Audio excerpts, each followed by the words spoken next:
Hi, Benebell here. That was my front door you saw.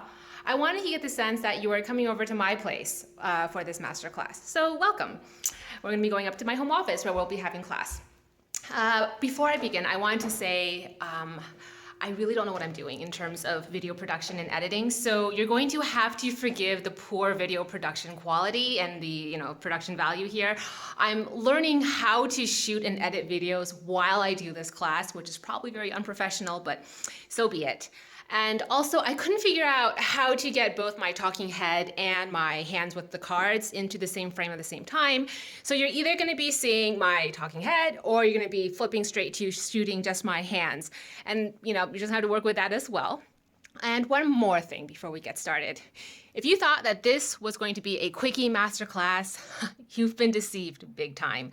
I'm expecting a lot out of you. If you've had a chance to take a look at the OOTK workbook that accompanies this course, you'll see exactly what I'm talking about. This is not going to be a very quick class. It's actually going to be very intense and multi-layered, and it's going to be interdisciplinary.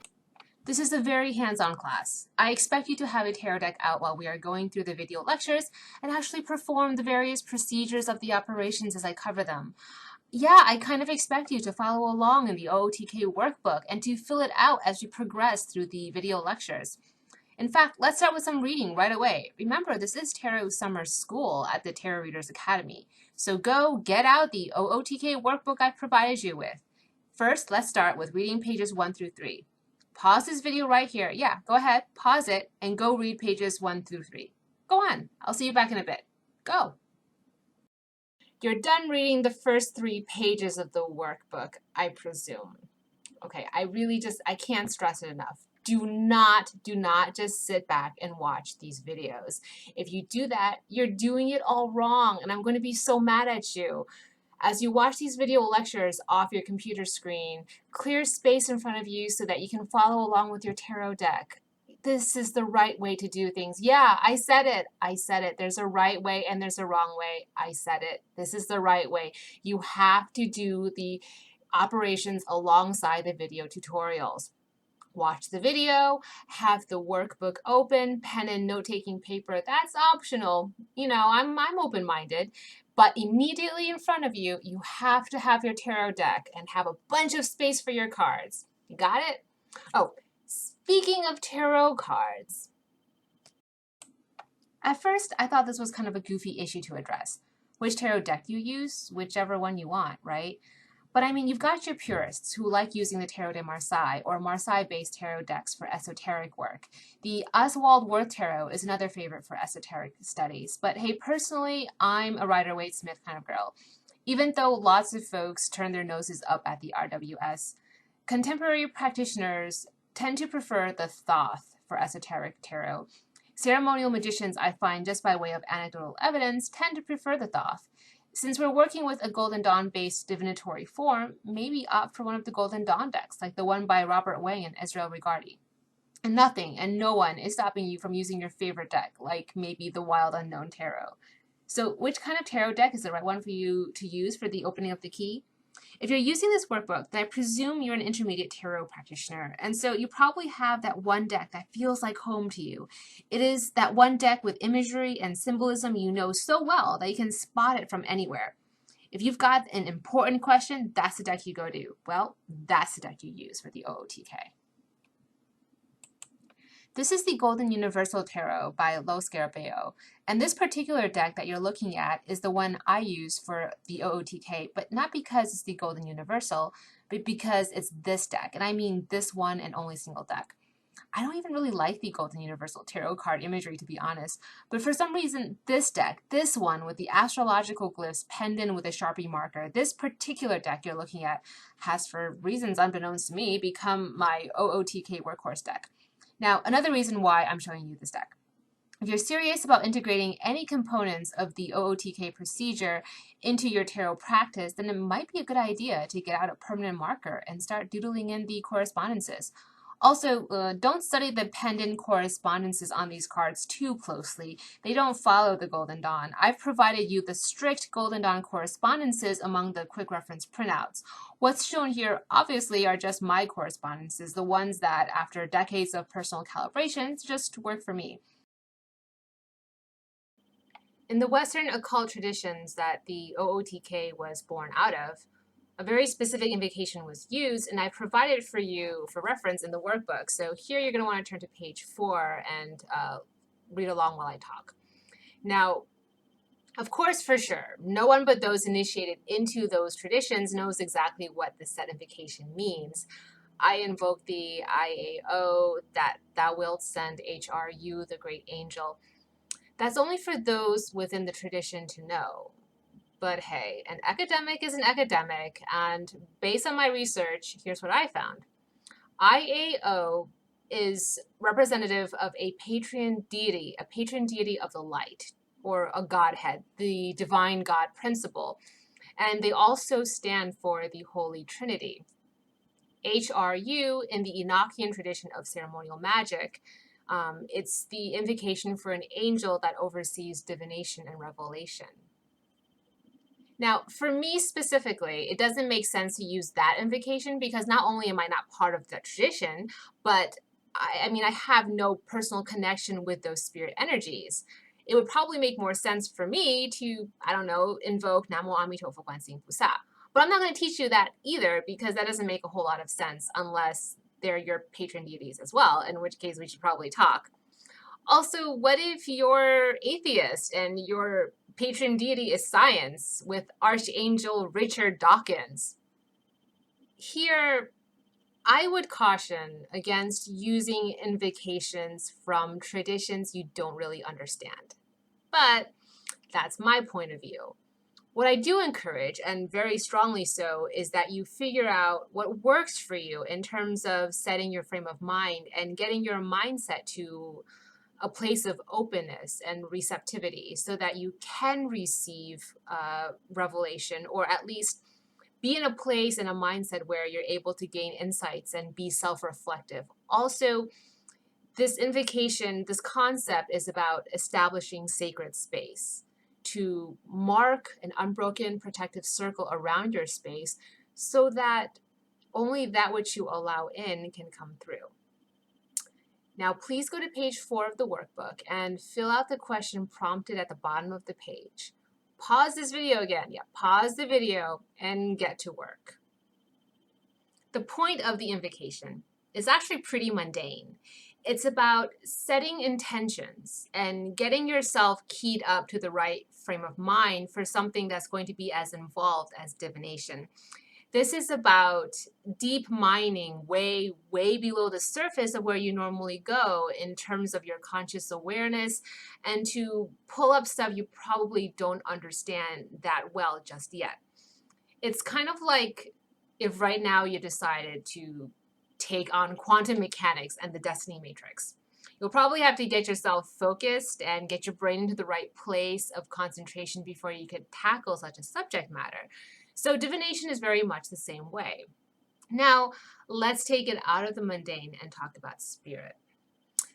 The OOTK divinatory method is about receiving divine revelation.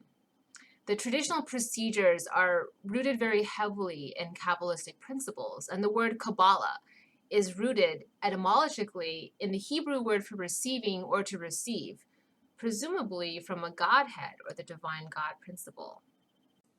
Why do I love the opening of the key so much? Because some really smart occultists hundreds of years ago figured out a tried and true divinatory process for accessing the divine God principle to receive revelation, to receive the key to unlock doors of opportunity they otherwise didn't have access to. That's the opening of the key. And I've hijacked that divinatory process, recalibrated it toward my personal gnosis and faith, and found that it worked. But don't worry, I'm not teaching you my way. I'm teaching you the textbook way. And then I expect you, at the close of our master class, to figure out how to make the opening of the key your own. So first, the formal terminology is significator, but you may hear me from time to time inadvertently slip to signifier, and that's because that's just the term I use. If you have Holistic Tarot, my book, you'll know that the terminology I use is signifier, and in the book I explain why, but for the purposes of our video lectures, I will try my best to stick to the traditional terminology of significator. We are now on pages 5 and 6 of your workbook. You're an intermediate tarot practitioner, I presume, at the very least, so I probably don't have to explain what a significator is. Now, even if you've never used a significator card in your personal practice to date, you're going to have to use one for the OOTK. The word significator comes from Western astrological traditions. Horary astrology is a form of divination using horoscopic charts, and when you perform divination with astrology, you start by identifying a planet or celestial body in the chart to represent the seeker, or querent, or person asking the question, or to represent the question you're asking. So the significator in astrology is an anchor that sets the point of view.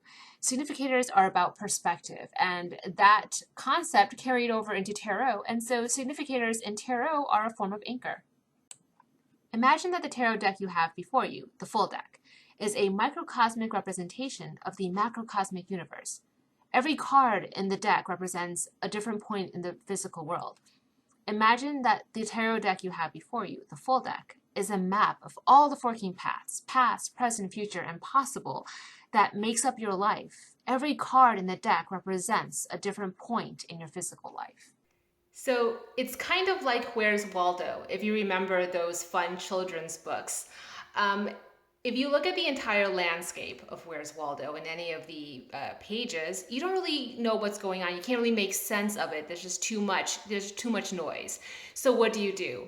You have to find Waldo. Waldo is the significator card. See what I did here? So in my Where's Waldo analogy, imagine that the significator is Waldo. You find Waldo, and then you draw a circle with a set radius around Waldo, and then study just the landscape within that circle that Waldo is in to see exactly the context of Waldo's life. Of course, you can then zoom out or zoom in, increase or decrease the radius as needed, but the significator card is about finding Waldo, finding yourself. Now, of course, Waldo is copyrighted, so here we're using the RWS Queen of Swords for demonstration, which makes more sense anyway, since this is a masterclass on tarot, not Waldo. So let me see if I can illustrate the concept of the significator card. Here you see the whole tarot deck, or at least as much of it that will fit within the video frame. The whole deck represents the compendium that is my life path. But see, it's not linear. It's not 2 or even 3-dimensional. This compendium represents my past, present, possible future, all possible futures, all possibilities, the entire garden of forking paths, to quote Borges, one of my favorite fiction writers. So now I come to the tarot asking about a specific forking path in my life. I want to use the tarot to gain insight into what is most relevant to me right now at this point. So I use me, or my significator card, to anchor the reading, to act as a magnet that draws the most relevant cards toward and around the significator, which is me. That was done during the shuffling and cutting of the cards prior to the divination. Once I'm done shuffling the cards, I draw cards out into a spread, right? This is all stuff you know because you're an intermediate and experienced reader. But in metaphysical principle, what does it mean to set out cards into a spread? It's to examine only those cards, those points and forking paths in my fate and fortune that would be most relevant to me right now. So I have to find me, the significator card. Let's say, for instance, I use the Queen of Swords as my significator card. In metaphysical principle, a simple cross spread with card position meanings similar to the card position meanings in the Celtic cross could be illustrated like so. One more example. Using the significator card, the Queen of Swords, we shuffle, cut, and opt for a 3-card tarot reading about what's going on in my life right now. To illustrate that metaphysical principle, here's what we're doing. We are zeroing in on where I am at right now in that life path compendium, and where I am at right now is represented by my significator card, the Queen of Swords, and the context is represented by the cards that have been drawn into the 3-card tarot spread. So review pages 1 through 6 again after this video lecture. Watch the 3-minute opening of the key run through to get a broad overview of what we will be doing through this course, and then the intense masterclass will finally begin, starting with the first operation. Oh, one more thing I totally forgot to mention. Another reason you want to take notes while you go through the video lecture is because I'm going to try to figure out a way to do a Q&A. So you want to take notes and write down any questions that come up while you're going through the videos so that you can ask them and I can answer. I try really hard to be comprehensive, and I think I'm spelling everything out clearly, but sometimes I just don't. I'm very all over the place in real life. So I try hard to be comprehensive, but I always end up forgetting something, or I think I'm being clear, but I really am not. So I do want to do a Q&A session. I haven't figured out exactly what the logistics are of that or how I'm going to do it, but I will. So do mark down your questions while you're going through the video lectures, and we will find a way for you to answer the question, for you to ask the questions, not answer your own questions, for you to ask me the questions, and I will answer. Again, stay tuned for the logistics.